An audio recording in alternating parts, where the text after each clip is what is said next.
about drugs acting in the endocrine system.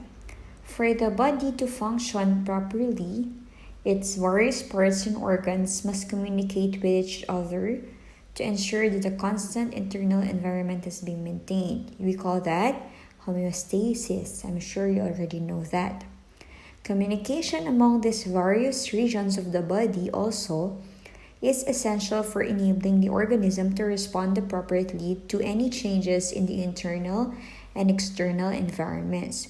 So there are two systems which help ensure communication in the body. These are the nervous system and the hormonal or neuroendocrine system. When we say nervous system, this is just a review. It communicates locally by electrical impulses and neurotransmitters directed through neurons to other neurons or to specific target organs such as the muscle or glands. Nerve impulses generally act within milliseconds. Okay, so you all know that the unit of the nervous system are the neurons. Okay, so the nervous system generally allows rapid transmission it's within fractions of seconds of information between the different body regions. When we say naman hormonal or neuroendocrine system, this is controlled by the pituitary and hypothalamus. So we'll be discussing this one today. The neuroendocrine system, it releases hormones into the bloodstream, which carries these chemical messengers to target cells throughout the body, necessary for the different organs to function properly. Now, the neuroendocrine system, it relies on the production and release of hormones from various glands and on the transport of those hormones via the bloodstream. So the transport via the bloodstream is very essential, okay? It is better suited for situations that require more widespread and longer-lasting regulatory actions. So pag nervous system, kapag need mo na ng action within milliseconds or need mo ng rapid transmission, the first that's going to work is the nervous system. But if you want the action to be in a longer duration, okay, ang system na in charge dyan ay ang neuroendocrine system. So the neuroendocrine system is divided into two, okay? May dalawang glands dyan. We have the endocrine glands and the exocrine glands. So when we say endocrine gland, it's a gland that secretes hormones directly into the bloodstream. Okay? Wala siyang ducts. Meanwhile, for exocrine gland, kasi nga direct, diba? Yung endocrine is directly secreting hormones diretso sa bloodstream, hindi niya kailangan ng duct, okay? To deliver the hormones to the bloodstream.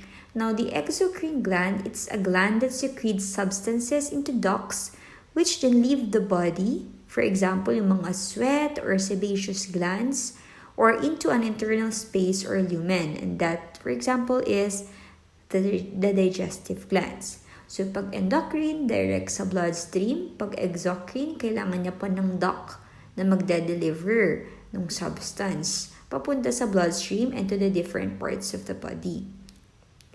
Okay? So, always remember, endocrine is different from exocrine glands. Exocrine glands are not part of the endocrine system.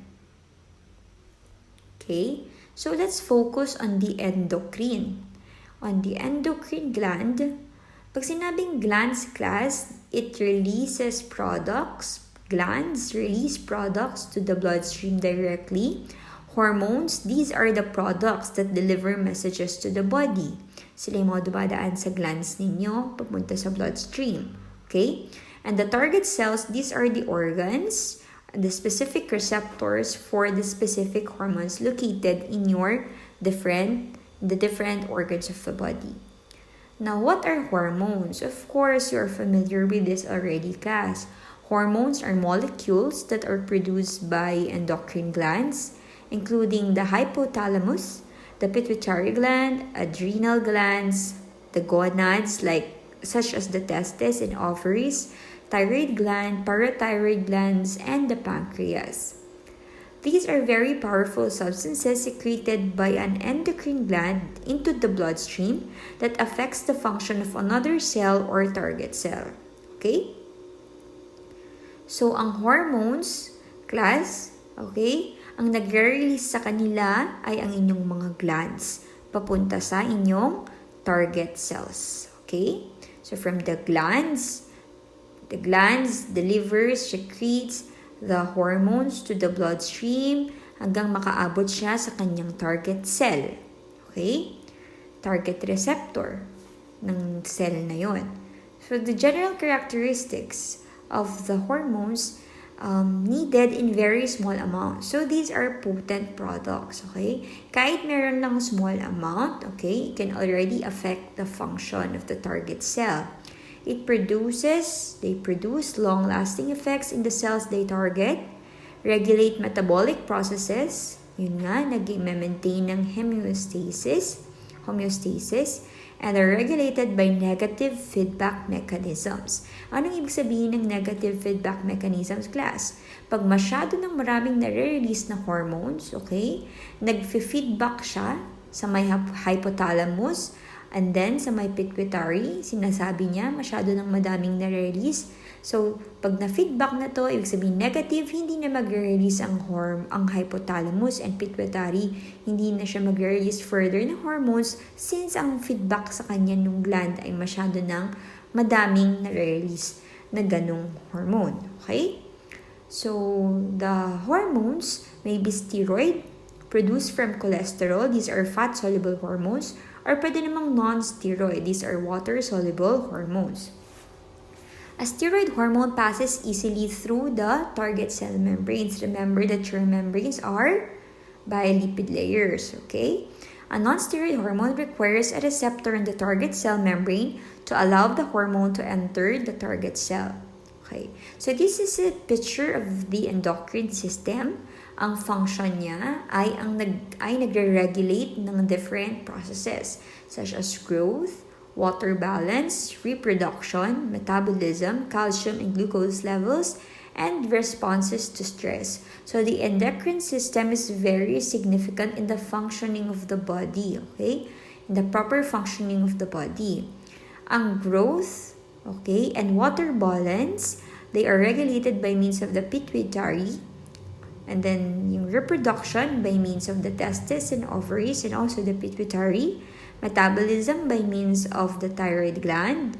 The calcium and glucose levels by means of the thyroid, parathyroid, and pancreas. And response to stress by means of the adrenals.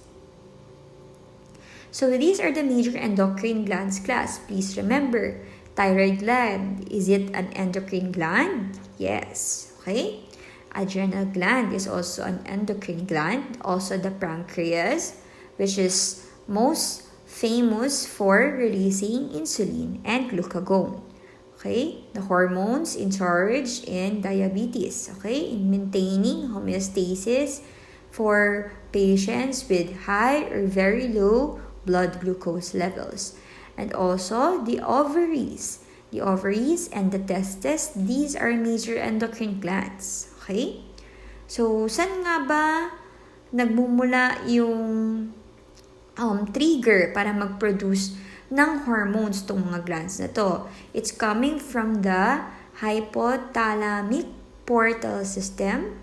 Ibig sabihin, it starts in your hypothalamus and then sa pituitary gland and then sa mga different major endocrine glands such as the thyroid, adrenal, pancreas, the ovaries, and the testes.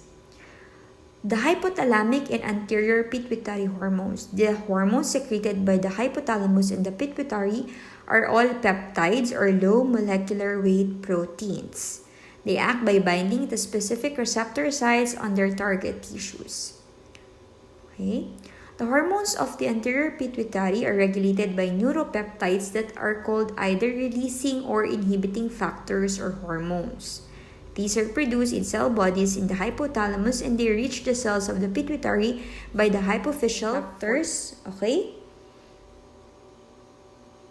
And then, from the hypothalamus to the pituitary, and then after the pituitary, yung mga major endocrine glands nyo na. mga thyroid, ovaries, testes, etc. So, ganito siya, class, To put it in a simple explanation, tingnan niyo tong picture na to. The hypothalamus, siya yung nag-release ng either inhibiting or releasing factors or hormones, such as the GHRH, the CRH, okay, the TRH, GnRH, PIH, and PRH. Okay? Pansin nyo na merong mga R. Anong mga common sa kanila? Merong either letter R or letter I. Ibig sabihin, pag R, releasing. Pag I is inhibiting. Okay? So, pag sinabi dyan na GHRH it's the growth hormone. It's the growth hormone. Releasing hormone. Okay? Pag CRH, it's the corticotropin-releasing hormone. TRH is the thyrotropin-releasing hormone. GnRH is the gonadotropin-releasing hormone. PIH, the prolactin-inhibiting hormone. And the PRH is the prolactin-releasing hormone. Okay? So, after ma-release ng hormones nito from the hypothalamus, goes to stimulates now the anterior pituitary to release the hormones which will act to your major endocrine glands. Okay? So, ang anterior pituitary, magre-release siya ng growth hormone. Okay? Pag nag-release ang hypothalamus, for example, ng GHRH, which is a growth hormone releasing hormone, okay? Nag-release siya, na-stimulate niya yung anterior pituitary na mag-release ng growth hormone. Okay? And then, pag may growth hormone ka, may stimulate niya ang liver. Okay? Your growth hormone acts on the target cells in your liver. Okay? At pag nag-act itong mga growth hormones, mag-release ang liver ng insulin-like growth factors which is responsible for growth. Okay? I hope you understand that. Next, yung ACTH. Ano naman ang nag-release ng ACTH or nag-stimulate ng release niya? The hypothalamus, when it releases the corticotropin-releasing hormone, it stimulates now the anterior pituitary to release ACTH. Okay? Pag may ACTH, it now acts on the target cells in the adrenal cortex, and when these cells are stimulated, triggered by the ACTH, ngayon ang nangyayari, glucocorticoids, mineralocorticoids, and androgens are being released. Okay? Which are all responsible for pwedeng water balance, pwedeng reproduction. Okay? Pag sinabi nating glucocorticoids, okay? From the name itself, gluco, okay? So, responsible siya sa pag-release ng cortisol. Okay? Cortisol, which has also contributory action sa mga patients na may diabetes. And next, you have mineralocorticoids, responsible for water balance, and androgens, responsible for,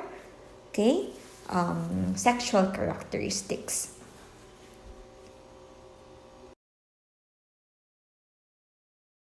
So, just additional facts lang sa ACTH class. Diba, ang hypothalamus, siya ang nag-release ng corticotropin-releasing hormone.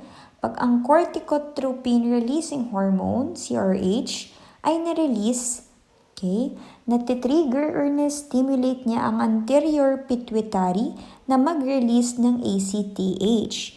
ACTH, which is adrenocorticotropic hormone. Ang ACTH class, it's a polypeptide tropic hormone yan. Okay? Important component siya ng hypothalamic pituitary adrenal axis. By the way, class, okay? Bukod sa hypophyseal portal system na term, you can also call it, itong buong diagram na to, as the hypothalamic pituitary adrenal axis, okay? It always starts with the hypothalamus, and then pababa to your pituitary gland, and then after that to your adrenal gland. Okay, kapag ACTH, it's called hypothalamic pituitary adrenal axis. Okay? Okay, pag na-release na yung ACTH, anong ginagawa niya? Okay, nag-a-attach siya sa receptors ng target cells na may adrenal cortex.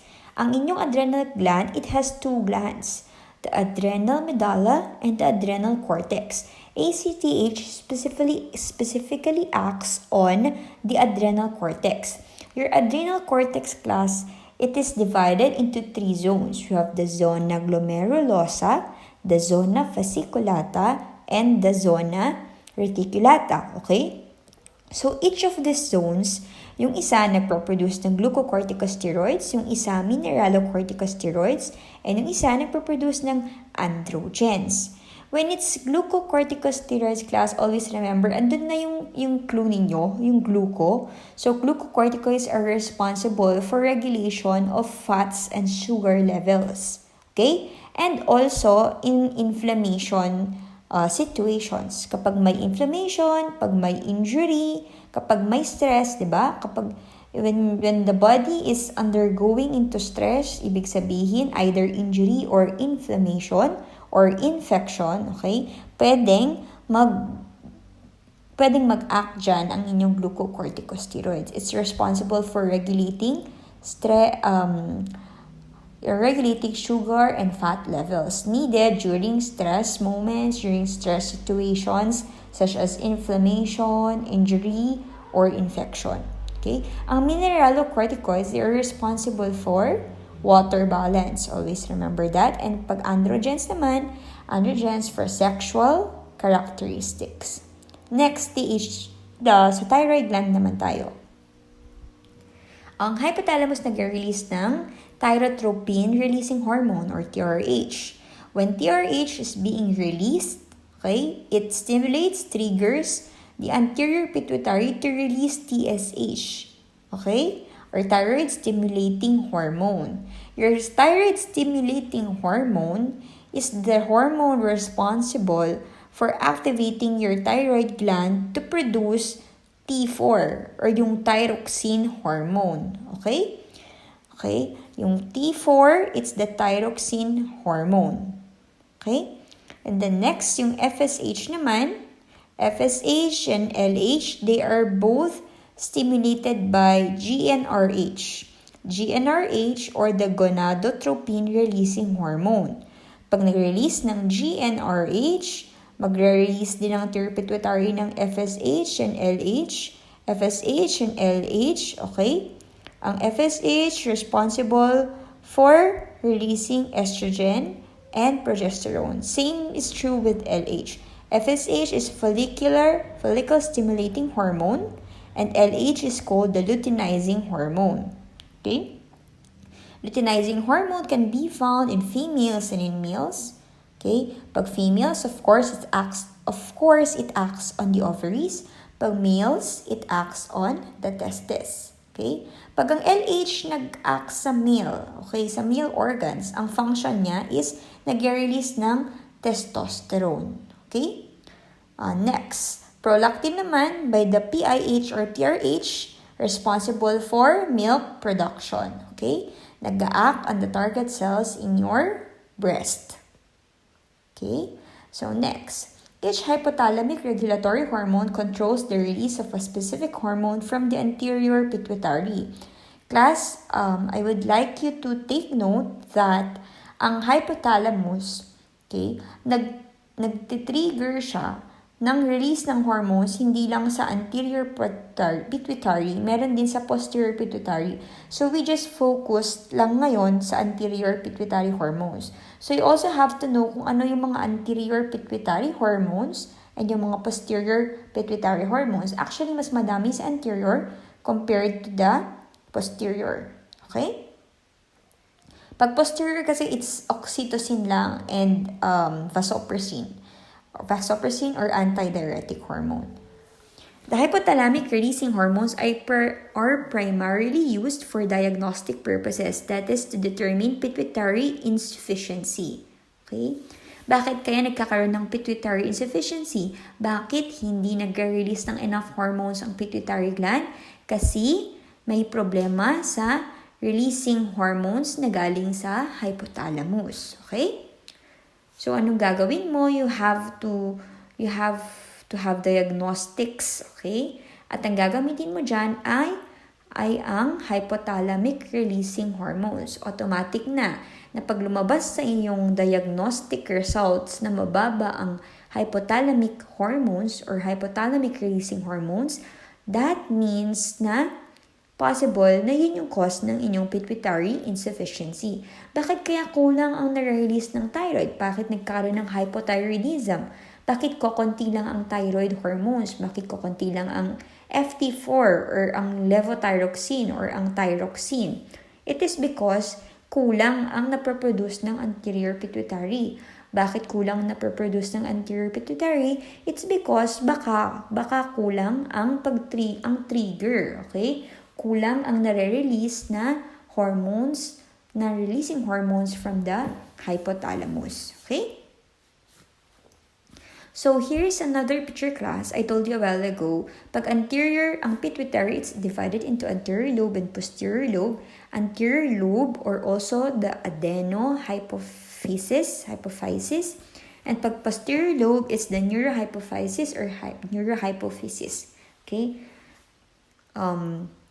Pag posterior lobe, it's vasopressin or oxytocin, ang kanyang mga nare-release na hormones.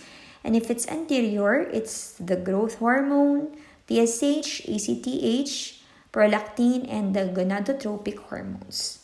So, alam niyo lang tong picture niya to. Ma-memorize niyo lang tong picture niyo na to. Hindi na kayo mawawala. Okay?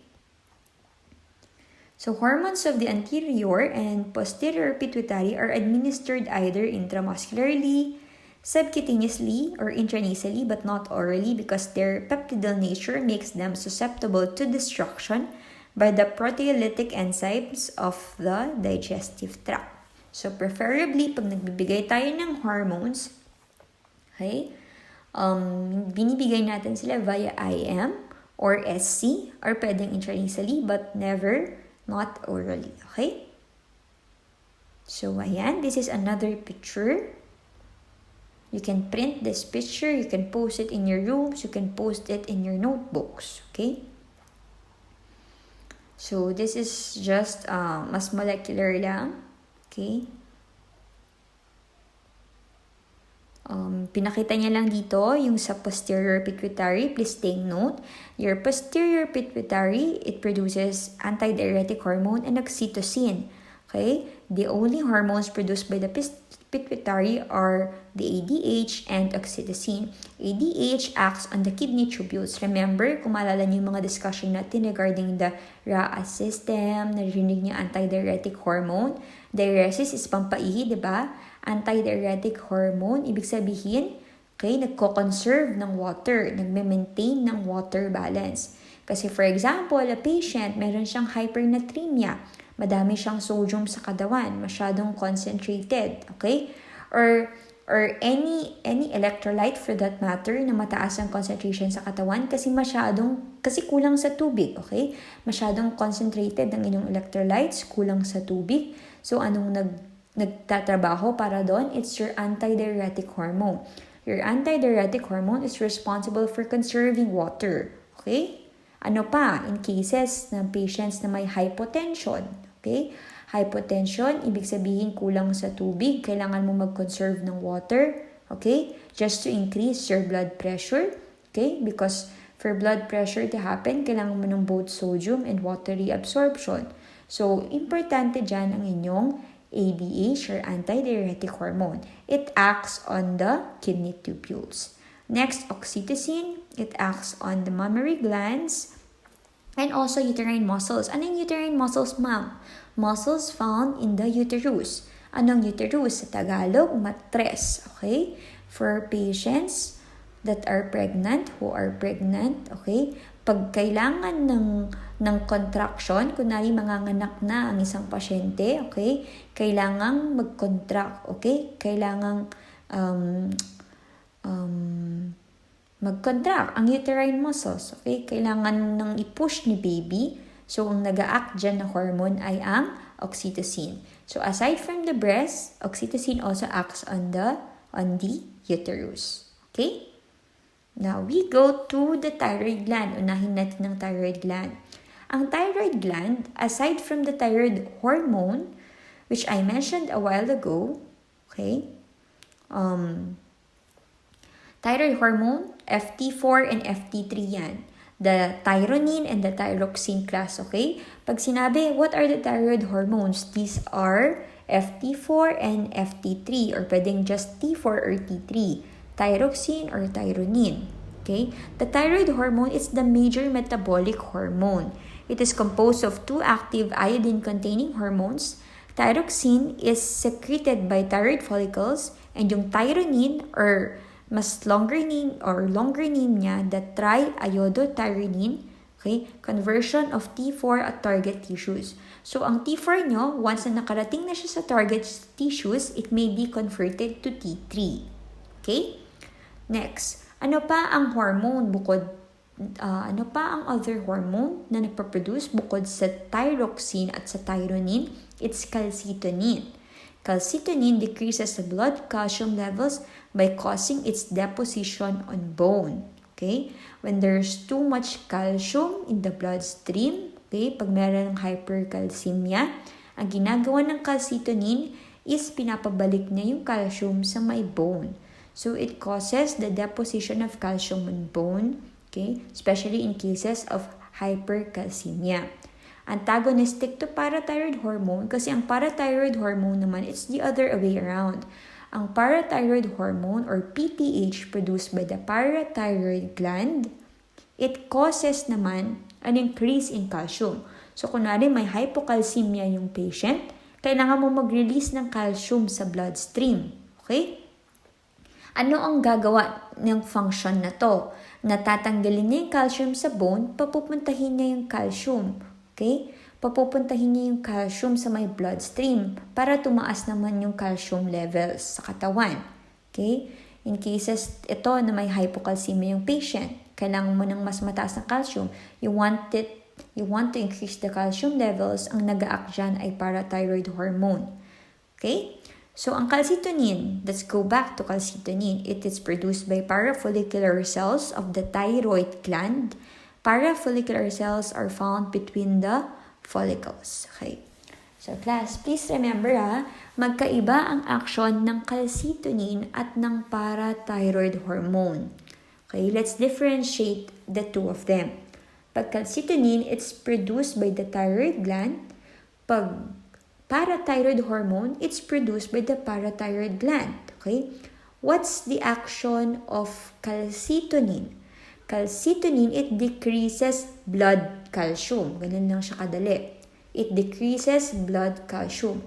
Pag masyadong maraming calcium sa katawan, okay? Which is hindi rin natin gusto. Remember, ang function ng inyong endocrine system is for homeostasis. Gusto mo ng balance. Hindi masyadong marami, hindi masyadong konti.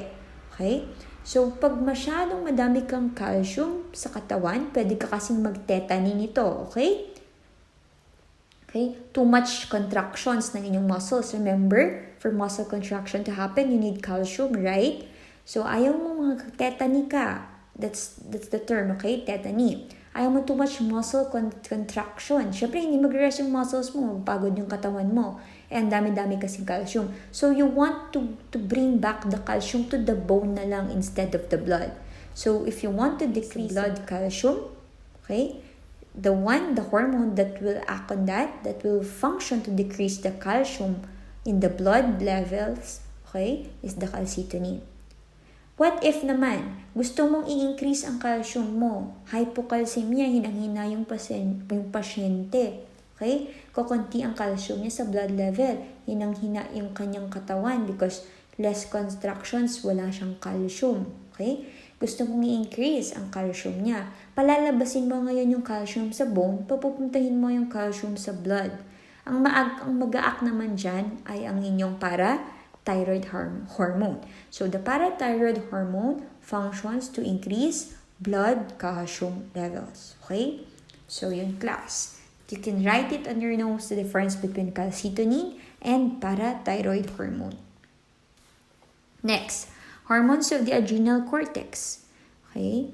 Ang adrenal gland divided into adrenal medulla and the adrenal cortex. Okay? The adrenal medulla, okay, may dalawang hormones yan, and these are the catecholamines. It releases, the medulla releases epinephrine or adrenaline, that's the other term, and norepinephrine or noradrenaline. Okay? Ang hormones of the adrenal cortex naman, nagre-release ng mineralocorticoids, mainly aldosterone, glucocorticoids, mainly cortisone and cortisol, and the sex hormones, ito na yung mga androgens, mostly androgens, but it can also release estrogens, okay, the female sex hormones. So, unahin natin sa mineralocorticoids, mainly the aldosterone, responsible again for water balance. It is produced in the outer adrenal cortex. It regulates the mineral content in blood, regulates water and electrolyte balance. The target organ is the kidney, and production is stimulated by renin and aldosterone. Its production is inhibited by ANP or the atrial natriuretic peptide. Okay? So, ano ang nag-stimulate ng kanyang production? It's the renin and aldosterone. Next. Produced in the middle layer naman, ang glucocorticoids, middle layer of the adrenal cortex, promotes normal cell metabolism, helps resist long-term stressors, and release in response to increased blood levels of ACTH. So, the adrenocorticotropic hormone is responsible for releasing glucocorticoids. Next, the sex hormones. Produced in the inner layer of the adrenal cortex, small amounts are made throughout life. Mostly naproproduce ay androgens, the male sex hormones, but can also produce estrogens. Adrenal medulla, epinephrine, and norepinephrine. These hormones prepare the body to deal with short-term stress such as the fight or flight, okay, sympathetic or parasympathetic actions. Okay, the actions are specifically increasing heart rate, blood pressure, blood glucose levels, and dilating small passages of lungs. The pineal gland, it's found on the third ventricle of the brain. It secretes melatonin, okay?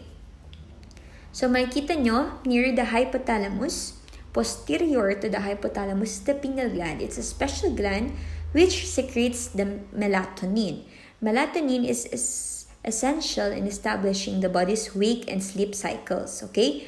Yung tinatawag nating circadian rhythm. Kung kailan magigising, okay? The regular process of waking up and then sleeping, waking up and then sleeping, it's called the circadian rhythm, and it's regulated by the hormone melatonin produced by pineal gland. It is believed to coordinate the hormones of fertility in humans, okay? So aside from its function in sleep, okay, in regulating sleep or the wake-sleep cycle, it has also some use in fertility. Next, the thymus gland. So these are the minor glands already, okay? Thymus gland, it's located posterior to the sternum. It is largest in infants and children. So mga bata, meron pang mga thymus yan, pero eventually over time, pag tumatanda na, pag naging adults na, lumiliit ang thymus, okay? It produces naman thymosin, okay? Thymosin matures sometimes of white blood cells and important in developing the immune system, okay? Next, pancreatic islets. The pancreas, it's a mixed gland and has both endocrine and exocrine function. The pancreas is a big organ. Meron siyang exocrine and meron siyang endocrine function. The pancreatic islets produce hormones such as insulin, glucagon. Insulin, it's secreted by the beta cells of the pancreas. It allows glucose to cross plasma membranes into cells from beta cells, okay? So, ang insulin na ginagawa niya, glucose uptake, okay? Ibig sabihin, pinapasok ng insulin ng glucose sa cells ninyo, okay? Hindi niya pinapastay ang glucose sa blood stream, okay? Class, yung mga may diabetes in patients with high glucose, yung mga may diabetes, ito yung mga patients na matataas ang glucose levels sa kanilang blood, okay? Okay. Pag mataas kasi ang blood levels, okay, pag mataas ang blood levels ng glucose mo, remember your blood, it's free-flowing, tuloy-tuloy lang yung pag-flow niya sa katawan. That's why diabetes, napapansin niyo yung complications niya. Marami siyang complications sa different parts of the body because nagkakaroon ng deposition ng glucose sa iba't ibang parte ng katawan. Okay? Kasi masyadong maraming glucose, mataas ang glucose sa dugo. Yung dugo, dala-dala na yung glucose, tinatransport na yung matataas na level ng glucose sa iba't ibang parte ng katawan, which is not good also in the different parts of the body pag masyadong maraming glucose doon. Okay? That's why prone ang mga diabetic patients sa infection din. Okay? Sa infection kasi ang main na food ng mga inyong microorganisms, okay, ng inyong pathogenic microorganisms ay glucose. Okay? Next, glucagon. So again, ito lang. Insulin acts to